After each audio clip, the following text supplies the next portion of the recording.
बहुत ज़्यादा थी ਇੱਥੇ ਇਹ जगह तो बड़ी सारी है टीले के ऊपर।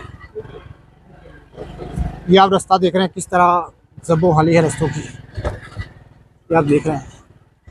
बड़ी मुश्किल से हम बाइक को चला पा रहे हैं। यहाँ पर तमाम जंगली जो इलाके हैं उनके मनाजर मैं आपको दिखा रहा हूँ। ये एक छोटी सी चिड़िया है, बड़ी प्यारी सी, बड़ी क्यूट सी चिड़िया है।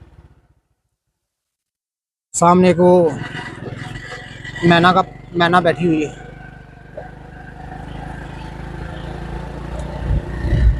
ये यहाँ पर दो नहरों का संगम है। एक नहर नीचे से गुजरती है, एक ऊपर से गुजरती है। तो मैं आपको दिखा सकूं, बिल्कुल करीब आ चुके हैं हम। गालबन 40 किलोमीटर का सफ़र तय करके हम यहाँ पर पहुँचे हैं।